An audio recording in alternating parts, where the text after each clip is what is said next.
Meus amados irmãos, a paz do Senhor, sou o pastor Andrei Correia, estamos aqui para mais uma lição da Escola Dominical, lição de número 11 da revista da Assembleia de Deus, esta revista aqui que está estudando o Evangelho de Lucas, tá bom? Hoje estaremos estudando o capítulo 22 do Evangelho de Lucas. O assunto da lição ele fala a última ceia e a prisão de Jesus. O texto áureo desta lição está em Lucas capítulo 22, versículo 14, versículo 15, diz o seguinte: Chegada a hora, pôs-se Jesus à mesa e com ele os apóstolos e disse-lhes: Tenho desejado ansiosamente comer convosco esta Páscoa antes do meu sofrimento. Palavras do próprio Senhor Jesus Cristo. Verdade prática desta lição diz assim: a ceia é a celebração da nova aliança que devemos proclamar até que Jesus volte, tá? Leitura bíblica base para este estudo está lá no Evangelho de Lucas, capítulo 22, o capítulo que estamos estudando, versículo 1 até o versículo 23. Você vai ler com a sua classe, com seus alunos, para que eles continuem desenvolvendo o manuseio da palavra de Deus, tá bom? Esta revista, amados, como é padrão aqui na Assembleia de Deus, da nossa escola dominical, está dividida em 3 tópicos, são eles: primeiro, traição, Páscoa e ceia; segundo, os últimos dias; e terceiro, a agonia no Getsêmani. Só lembrando que esta lição será ministrada nos templos, lá na sua igreja, agora neste próximo domingo, dia 10 de dezembro, tá?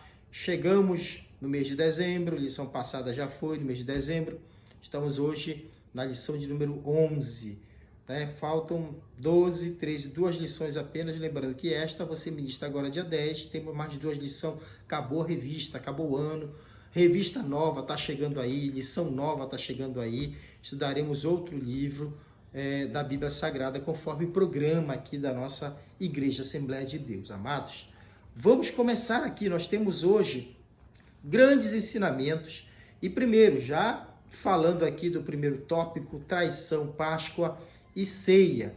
O primeiro subtópico fala a respeito da influência satânica. Versículo 3 do capítulo 22 diz assim, Ora, Satanás entrou em Judas, chamado Iscariotes, que era um dos 12.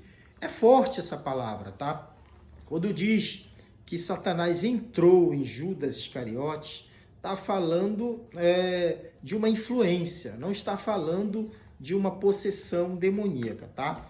Nós temos exemplos na Bíblia de como uma pessoa é tomada de uma possessão demoníaca e se torna ali inconsciente, né? E a gente vê, às vezes, em uma situação dessa, uma pessoa se debatendo no chão, falando com uma voz que não é a sua voz habitual. Então, são casos em que uma possessão é facilmente identificada, porque a pessoa muda as suas características, né? A própria posição, como a pessoa se porta, né? Como fica o corpo ali dominado por um espírito demoníaco, não tem nada a ver como é aquela pessoa no seu dia a dia. E são várias e várias características que dá para a gente perceber quando aqui é uma possessão demoníaca. Neste caso aqui, não foi uma possessão demoníaca. Quando Lucas, que vai escrever a sua carta para gentios, que vai escrever a sua carta para pessoas que não têm familiaridade com os hábitos, com a história, com as promessas do Antigo Testamento, que os judeus conheciam muito bem, mas ele, Lucas, foi aprender sobre isso e estava descrevendo para um público gentil, como também ele era gentil. Então, Lucas procura ser bem enfático, bem detalhista em algumas situações. Então, para ele dizer assim, por que alguém ia pensar que Jesus foi traído pelo seu próprio discípulo? Então, Lucas traz o detalhe ali de que Judas Iscariotes ele foi usado por Satanás. Satanás entrou em Judas, mas esse entrou não significa uma possessão, significa agir sob influência, sob vontade, sob um comando de Satanás. Deu lugar, o homem deu lugar para as vontades, para os desejos de Satanás. A pergunta que se faz, gente, por que é que Judas traiu Jesus? E eu quero que você preste muita atenção nesses pontos aqui, tá? Judas, coincidentemente, era o único, talvez, que não era galileu, tá? Judas, ele tinha, assim, um comportamento um pouco diferente. Nós não vemos Judas aparecendo nos detalhes com Jesus, no monte, nas orações. Nós não vemos Judas participando de coisas mais íntimas com Jesus. E também outros discípulos também não apareciam. Dá-se muito destaque a Pedro, João, Tiago, que eram os que estavam mais próximos ali. Porém, Judas estava lá fazendo parte dos 12. Agora preste bem atenção numa coisa. Capítulo 6 do Evangelho de João, quando Pedro fala ali a respeito de Jesus como Messias, Jesus fala a si mesmo: eu não vos escolhi em número de 12, porque um de vós é diabo. Veja só, um de vós é diabo. E diabo, nesse sentido da palavra, é opositor, é caluniador. Então Jesus estava dando ali todo sinal de que ele sabia o tempo todo que estava ali no meio dos discípulos alguém que não estava convertido, alguém que daria lugar ao inimigo, a Satanás, ao diabo, né? Quando nós vemos no capítulo 12 do Evangelho de João, por exemplo, no episódio em que Maria, irmã de Lázaro, ali começa a ungir o Senhor Jesus, né, com aquele perfume caro, e Judas faz aquele comentário, né, que esse perfume custa mais de 300 moedas e tal, e poderia ser vendido, e poderia ter sido dado aos pobres, e a Bíblia é enfática. Ele não fez esse comentário porque se importava com os pobres, mas sim porque ele segurava a bolsa, quem guardava a bolsa era ele, e ele tomava dali, da oferta que tinha lá, do dinheiro que tinha lá, ele tomava da bolsa porque era ladrão. A Bíblia que diz isso, gente. Ele era ladrão. A Bíblia diz que ele era ladrão, tá? Então, veja bem, no meio dos 12 tinha um ladrão. No meio dos 12 tinha um revoltado, um que não era crente, um que estava lá participando, um que estava lá andando com Jesus de um lado para o outro, viajando com Jesus, ouvindo as mensagens, e estava caminhando com Jesus como um dos 12 discípulos, mas não era verdadeiramente um discípulo de Cristo. E Jesus sabia disso. Pergunta que se faz: por que é que Jesus permitiu que Judas estivesse no meio dos 12 até o final? Isso nos faz refletir que se fosse um de nós que estivesse no lugar de Jesus e nós soubéssemos que tivesse um traíra lá no meio dos meus discípulos, dos meus subordinados, tem alguém que não gosta de mim, que é traíra, que vai me trair, talvez, amado, se fosse um de nós, a gente daria logo um jeito de botar essa pessoa para fora. Não quero no meu grupo, não quero na minha equipe, não quero, né, no meio das minhas ovelhas, do meu rebanho, não quero porque não presta, é filho de Belial, é ruim.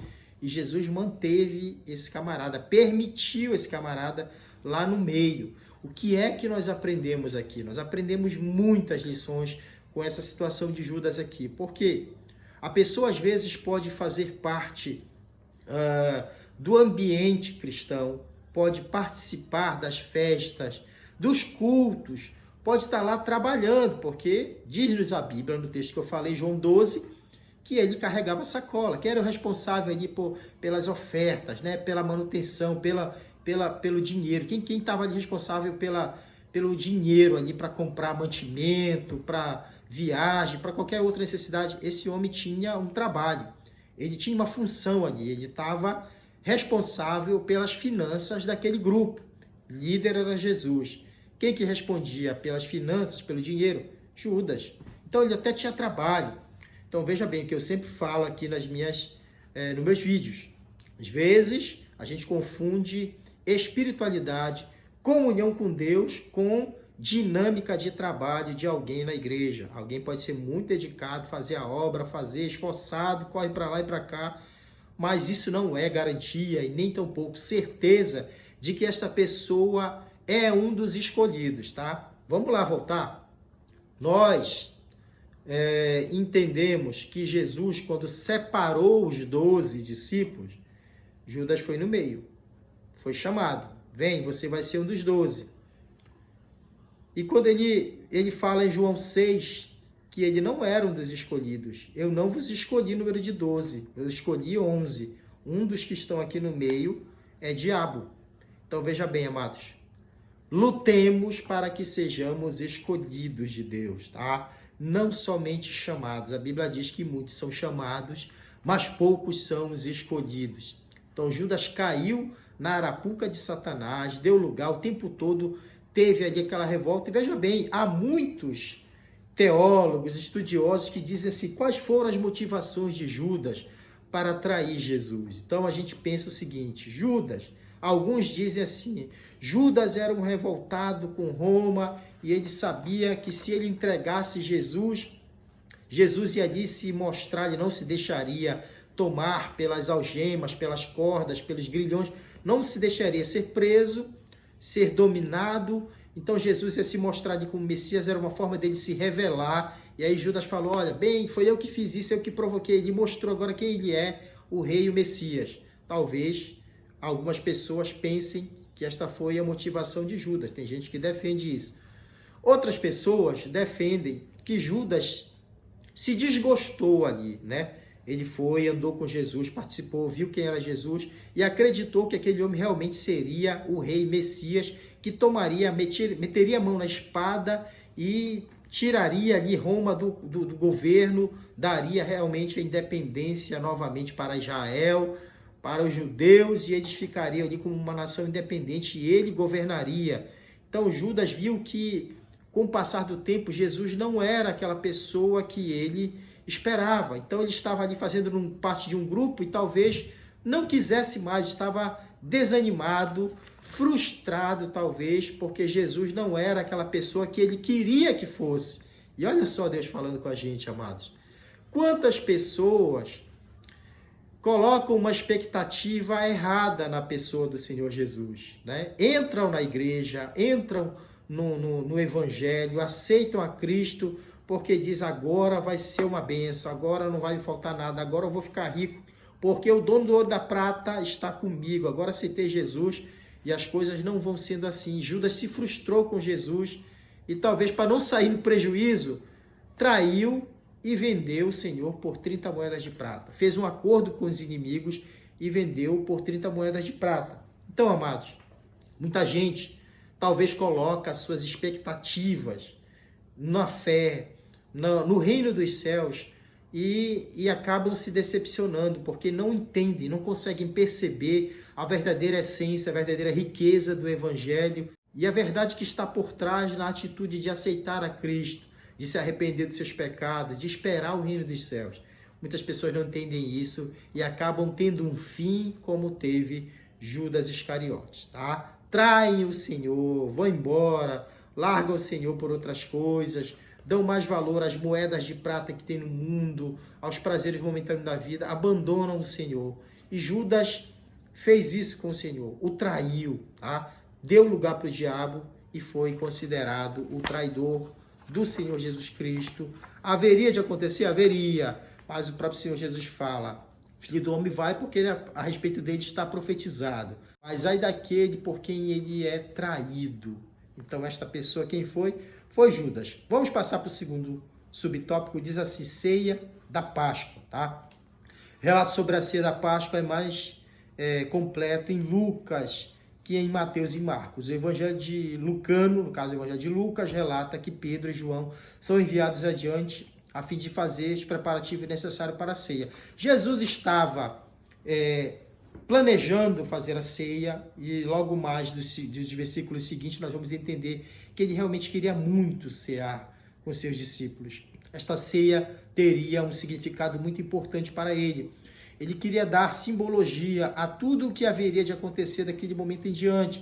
E ele prepara, ele pensou nisso, tá? E ele manda adiante 2 dos seus discípulos para preparar a ceia. E eles perguntam, onde é que o Senhor quer que nós preparemos a ceia? E Jesus dá o detalhe aqui, né? Mestre que sabia de tudo, vocês vão entrar na cidade, vocês vão ver um homem carregando um cântaro, vocês vão seguir este homem e quando ele entrar na casa, vocês vão nesta casa, o dono desta casa, vocês vão falar com ele e vão dizer assim, ó, qual é a sala, o cenáculo que nós vamos preparar a ceia para o mestre, né? E ele vai lhes mostrar, vocês vão preparar a ceia ali e vão me esperar. Façam todos os preparativos, porque a ceia, Jesus como judeu, faria, né, a sua celebração da ceia, da Páscoa, melhor dizendo. Então, veja bem, não era normal, a revista dá ênfase a isso, tá? Não era normal que um homem estivesse carregando um cântaro, tá? Isso era um um serviço de mulher.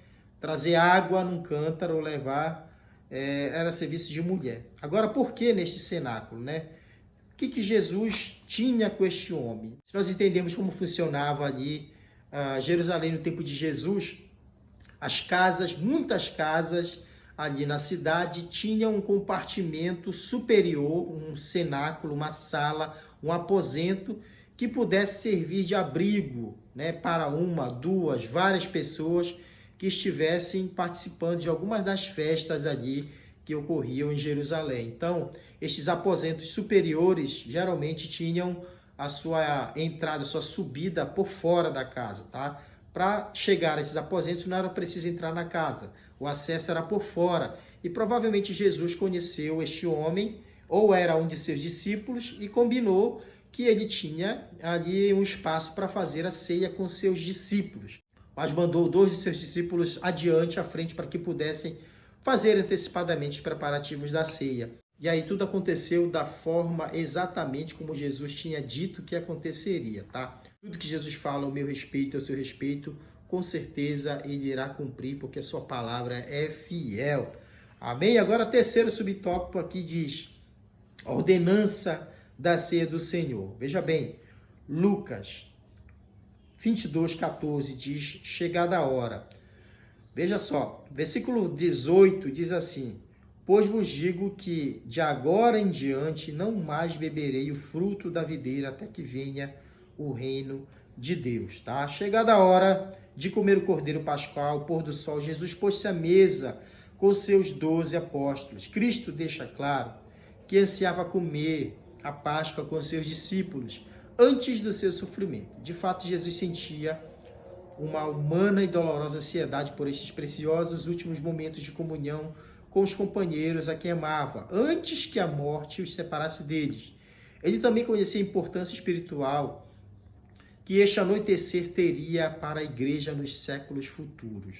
Na ocasião, Jesus utilizou os símbolos antigos para lhe dar um novo significado. Quanto ao pão, afirmou, este é o meu corpo, oferecido por vós. E quanto ao cálice, ele disse, este é o cálice da nova aliança no meu sangue derramado em favor de vós. Declarou também, fazer isto em memória de mim. O fato de que nessa mesma mesa estivesse o traidor faz o drama mais trágico. Examinemos continuamente nossos corações. Ser arrolado como membro da igreja e participar de cultos não são provas de salvação. É necessário ter a vida santa e resistir ao diabo. Quem estava lá participando da ceia? Judas Iscariotes, tá? Escute, Jesus, depois que tudo estava preparado, faz questão de mencionar que ele desejava muito comer aquela ceia com os seus discípulos, com os seus apóstolos. Jesus vai instituir neste momento aqui o que nós chamamos hoje de Santa Ceia, com emblemas sendo o pão e sendo o vinho, tá? Até este momento eles comeram a ceia. Se você perceber na Bíblia, quando começa o ritual, Jesus ele oferece o cálice, ele já compartilha o cálice, e este ainda não é o cálice. Versículo 17, não é o cálice ainda da ceia, é o cálice da Páscoa. Ele compartilha ali, porque era um ritual compartilhar o cálice da Páscoa. Então, os discípulos tomam do cálice compartilhado por Jesus, e depois sim, ele fala primeiro do pão, e depois ele compartilha também o cálice, já como sendo a nova forma de ter comunhão com Cristo, a nova forma de celebrar a comunhão com Cristo, que chamamos hoje de Santa Ceia, tá? Então ele toma o pão e diz, isto é o meu corpo, que é partido por vós, comei dele todos vocês. E depois toma o cálice, sim, agora fazendo parte dessa cerimônia da Santa Ceia. Nessa segunda vez que toma o cálice, sim, já pertence após o pão, tá? Após o pão, o cálice. Então, Jesus pega o cálice e diz, este aqui é o meu sangue, tá? Que é derramado por vós. Então, fazer isto em memória de mim. Então, está ali instituída a nova Páscoa. A Santa Ceia começa a partir deste momento. Tem um detalhe. Jesus não vai comer esta Páscoa novamente com seus discípulos até que chegue lá no alto, na glória, quando ele vai cear conosco e vai nos servir. Então, deste momento, foi a última ceia de Jesus. Não participou mais deste ato emblemático, mesmo depois, quando ressuscitou, não participou mais. Ele está aguardando esse dia para que seja feito junto comigo, junto com você, junto com o seu povo, com toda a sua igreja, todos os seus santos salvos. Em todos os séculos, ele vai fazer isso no dia em que nós formos arrebatados e estaremos nas bodas do Cordeiro. Ele vai nos servir. Amém? Então, queridos, vamos para o segundo tópico, os últimos dias. Veja bem, os discípulos disputam entre si, tá? Surgiu uma discussão ali, capítulo 22, verso 24. Suscitaram também entre si uma discussão sobre qual deles parecia ser o maior. Meus amados irmãos, a discussão, o problema é o mesmo de sempre, tá? O que nós vemos hoje em dia não é novidade. Briga pelo poder, por posição, por fama, por dinheiro. E aqui eles pensaram, tá chegando, acho que agora Jesus está chegando aí, ele vai se manifestar como Messias, o reino dele vai ser instituído, ele está prometendo aqui que vai puxar a espada. Nós já vamos ver esse texto aqui a respeito da espada. Então, assim, eles estavam ansiosos. E agora, se ele realmente instituir o seu reino na terra, que começar agora, quem vai ser quem? Eu vou ser quem? Eu vou ser o principal? Não, eu estou sempre com ele no monte, eu que vou ser o mais importante. Eu vou ser o conselheiro bem próximo ali de Jesus. Não, eu sou o discípulo amado, sou chamado aquele que Jesus ama, eu sou o discípulo mais amado, João ali, eu sou o discípulo amado, tá? Eu aqui vou ser o mais importante, porque Jesus me ama, ele está muito próximo de mim. Pedro talvez dizendo assim, não, eu é que estou sempre, eu que andei por cima do mar, eu que fui ter com ele andando por cima do mar, então eu vou ser o mais importante. Gente, briga por poder, briga por posição. Quantas e quantas pessoas não são traídas por essa briga, por esse desejo que é humano, que é terreno, vontade de ser, vontade de estar por cima, de querer ser grande. E isso acaba sendo a ruína de muitos crentes. Então Jesus ensina para eles uma lição importantíssima, que é assim, ó, se vocês observarem os reis da terra, quem está, por exemplo, numa mesa é maior do que quem está servindo. Claro que é maior. Quem está numa mesa de honra é maior do que quem está servindo. Isto é o mundo. Jesus fala assim, para vocês aqui no meu reino, a história é diferente. Eu sou como quem está servindo, eu sou maior, eu sou o rei, eu sou filho do homem, eu sou filho de Deus, eu sou o Cristo, mas eu estou na posição de quem está servindo. Então, no meu reino, todo aquele que quiser ser o maior deverá ser o menor. Se humilhem, humilhados serão exaltados, que a si mesmos se exaltam, serão humilhados, tá bom? Então, a dinâmica do reino dos céus é essa, entender que aquele que quiser se fazer grande será pequeno, será humilhado. E aquele que se considera o maior deverá servir. Aquele que é o líder deverá ser servidor, deverá ser servo daqueles que acham que são menor que ele. Gente, isso é muito importante nós entendermos. A lição de toda a humildade que Jesus demonstrou, abrindo mão do seu reino, da sua posição de Deus, Filho de Deus, para vir morrer aqui na terra por insignificantes, pecadores, imundos que somos.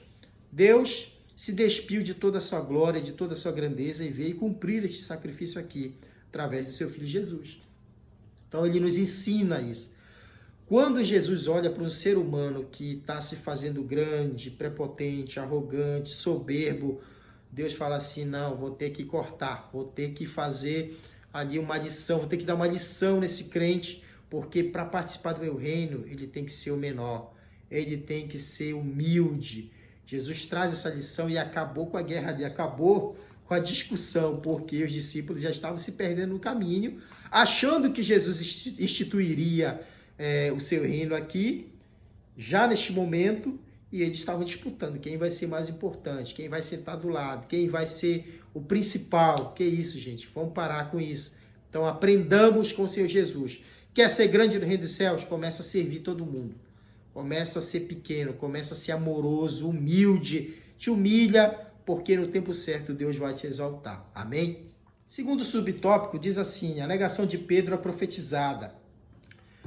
Versículo 31 do capítulo 22, ó. Simão, Simão, eis que Satanás vos reclamou para vos peneirar como trigo. E outra versão diz assim, Satanás me pediu para cirandar contigo, e eu não permiti. Então, peneirar e cirandar tinha o mesmo sentido, né? Separar o joio do trigo, da palha, das impurezas, para que ficasse ali só o trigo. Satanás pediu isso para Deus. Olha, se você observar, Satanás foi na presença de Deus pedir para testar Jó, e Deus falou assim, ó, poupa-lhe a vida, ele é teu, pode fazer o que quiser com ele. Deus sabia que estava colocando um homem que resistiria às investidas de Satanás. Mas quando Pedro foi colocado no mesmo desafio, Satanás foi lá e diz assim, ó, me dá Pedro, que eu quero testar ele. Jesus falou assim, não, Pai, não permita. Jesus intercedeu por Pedro e não deixou, para que a fé dele não desfalecesse. Jesus quis dizer para Pedro que ele estava ainda em um momento de preparação, em um estágio de preparação, tá? Jesus vai dizer assim nessa mesma passagem, Pedro, quando tu te converteres, cuida dos teus irmãos. Veja bem, quando tu te converteres, que história é essa? Olha só, até antes havia tido uma discussão aqui para saber quem era o mais importante. Eu falei que talvez Pedro tivesse ido lá. Ó, Jesus, eu que estou sempre contigo no monte, eu que estou sempre, né, nas orações, seguindo, chamando. Vi Elias, vi Moisés junto com Jesus no Monte da Transfiguração, então eu sou um dos mais importantes. Agora Jesus chama esse homem que andou por cima do mar, andou, mas afundou. Jesus chama esse homem e fala assim, quando tu te converteres, que história é essa? Não era convertido? Não era convertido. Pedro estava ali andando também, participando, próximo de Jesus, mas não era convertido, amado. Que lição é essa que o Senhor está nos trazendo? Jesus está dizendo que também eu posso participar, estar próximo, estar presente, estar ativo, mas ainda não ser convertido.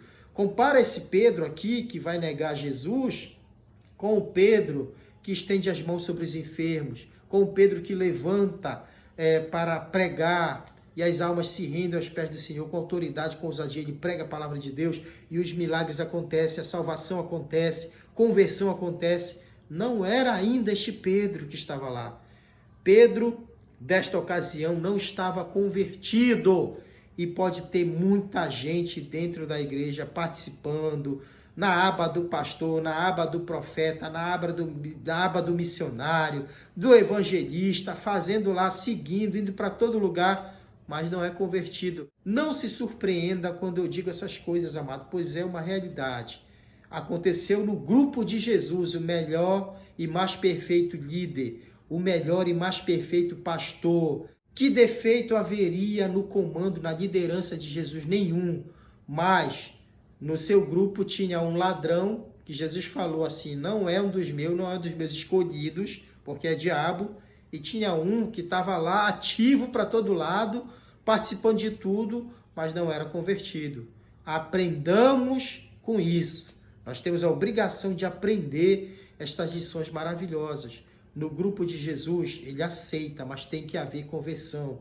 Tinha um ladrão lá no meio, Jesus permitiu que esse ladrão estivesse lá no meio, Judas Iscariotes, para que ele tivesse oportunidade de ver, de conviver, viu milagres, viu pregação, viu amor, viu perdão de Deus em relação às pessoas, mas não, esse homem queria guerra, esse homem queria o reino sendo recuperado, esse homem queria uma revolução e não entendeu a real mensagem do reino de Deus. E esse era Judas Iscariotes. E estava ali também agora Pedro, chamado por Jesus, pelo próprio Jesus, chamado de não convertido.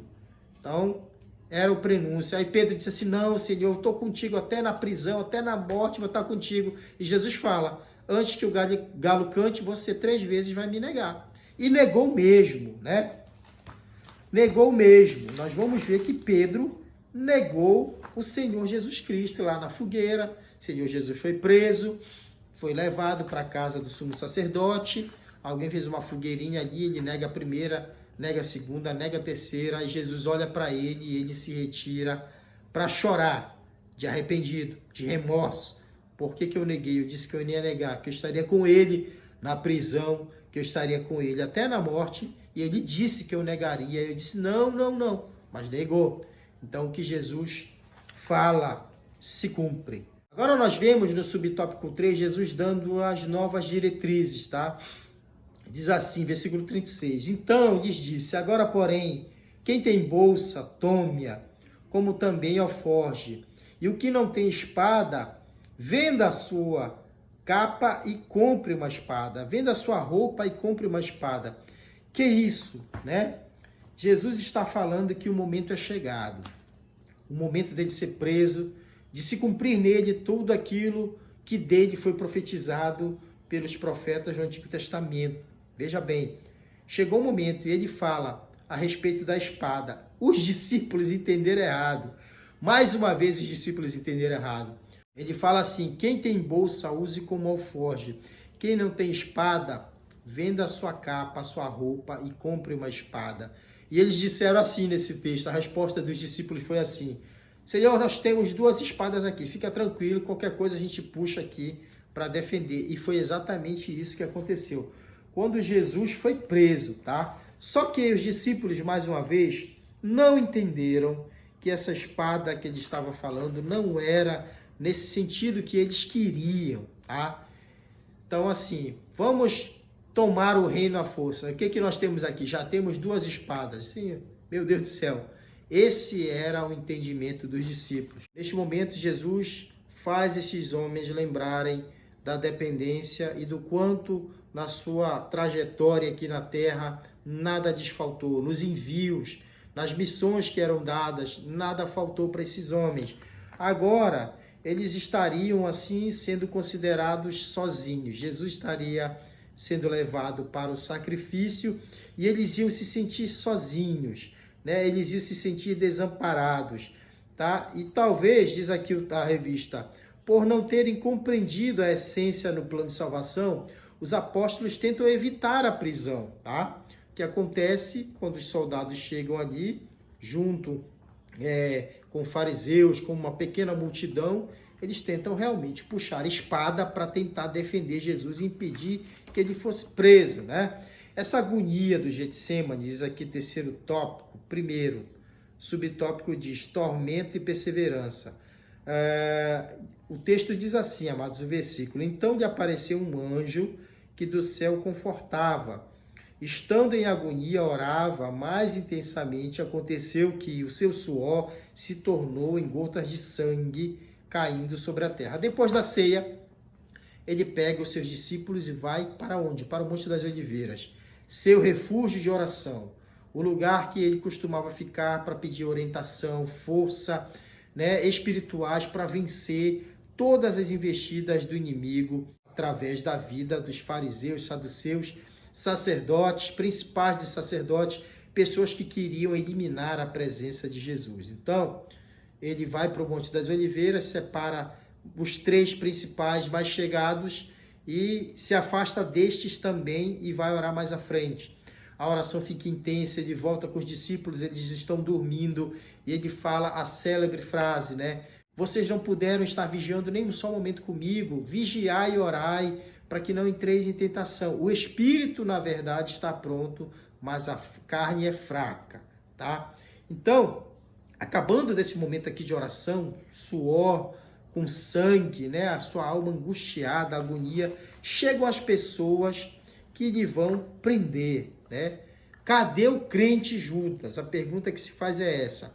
Acabou a ceia, na hora da ceia, ele estava lá metendo a mão no prato com Jesus. Estava ceando o homem, desviado, coração lá no mundo, mas estava ceando. Depois da ceia, cadê? Jesus vai para o Monte das Oliveiras, cadê o Judas? Né? Cadê o traíra? Fugiu e já apareceu na volta, já com a multidão, já com os principais de sacerdotes, para prender Jesus e dar aquele beijo, né? O ósculo, um tratamento de amigo, de consideração, de respeito, era o beijo, né, na face, e Judas chega e dá um beijo na face do Senhor Jesus Cristo. E eles entenderam que aquele deveria ser preso, né? Jesus foi preso, Jesus foi ali tomado, se deixou tomar, e ele olha para a multidão e diz assim: olha, vocês estão vindo aqui com espadas e com porretes, como se eu fosse um ladrão, um salteador. Eu estava com vocês todos os dias ensinando no templo, mas agora, né, que vocês querem me prender, ele diz assim: este é o poder das trevas, esta é a hora de vocês e este é o poder das trevas. Então Jesus estava, na verdade, ali se entregando para o sacrifício. A prisão de Jesus, Pedro nega, nós já citamos aqui a forma como Pedro negou a Jesus, né? E nós vamos correr esse ponto aqui para falar do último, que é o Sinédrio, primeiro julgamento. Subtópico 3, o Sinédrio, o primeiro julgamento. Logo que amanheceu, reuniu-se a Assembleia dos Anciãos do Povo, tanto os principais sacerdotes como os escribas, e o conduziram ao Sinédrio, onde lhes disseram: os evangelhos não reúnem pormenores acerca do julgamento de Jesus, pois assim quis o Espírito Santo que os inspirou. Mas parece claro que houve duas etapas principais. O primeiro, um processo judaico instaurado pelos principais sacerdotes para que fosse condenado de conformidade com a lei judaica. Segundo, uma trama para construir uma acusação suficiente para levar os romanos a matá-lo. A sessão da manhã transcorreu de forma semelhante à da noite. Em ambas as ocasiões, Jesus é interrogado, pois esperavam que ele novamente afirmasse ser o Filho de Deus. Consciente, Jesus declara diante de todos: desde agora o Filho do Homem estará assentado à direita do Deus Todo-Poderoso. Tenham como réu, confesso como queriam.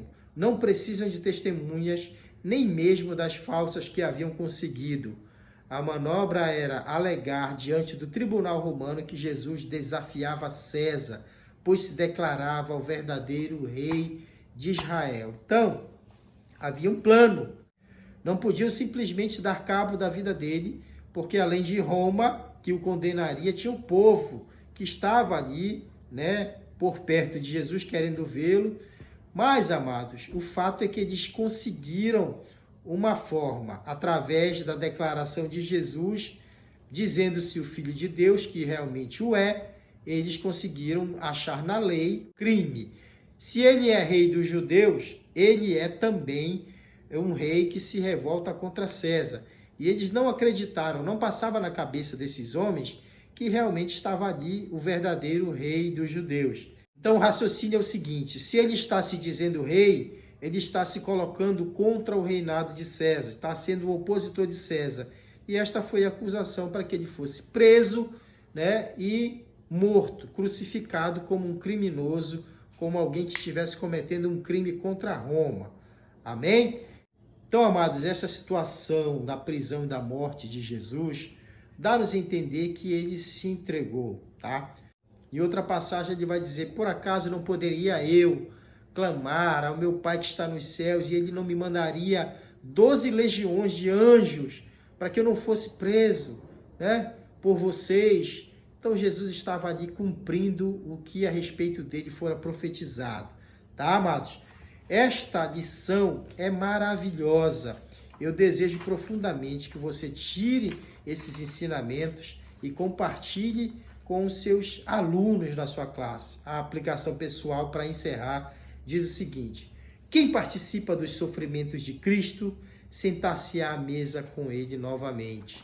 Então, você que sofre, você que está vivendo os espinhos de Cristo aqui na terra, juntamente com ele, sofrendo por causa do reino, sendo caluniado por causa do reino, sendo ironizado por causa do reino, servindo de piada por causa do reino, caluniado, mentindo a respeito da sua vida por causa do reino. Existe a promessa de uma coroa no céu maravilhosa por aqueles que sofrem com Cristo no seu reino aqui na terra. Tá? Na terra você sofre, no céu uma coroa de glória para você. Então não desanime, siga em frente, vá em frente, levante a sua cabeça, fortaleça-se no Senhor, procure um monte para você se fortalecer. Vá para o monte, vá para a oração, para você não entrar em tentação. Vigie e ore, porque grande é a recompensa daqueles que estão firmes com o Senhor. Eu desejo profundamente que esta lição seja uma bênção para a tua vida, para os teus alunos, para a tua igreja, para todo aquele que Deus colocou debaixo dos teus cuidados como professor da escola dominical, como mestre, como discipulador. Até o próximo vídeo. Deus abençoe sua vida. Siga em frente. Deus é contigo.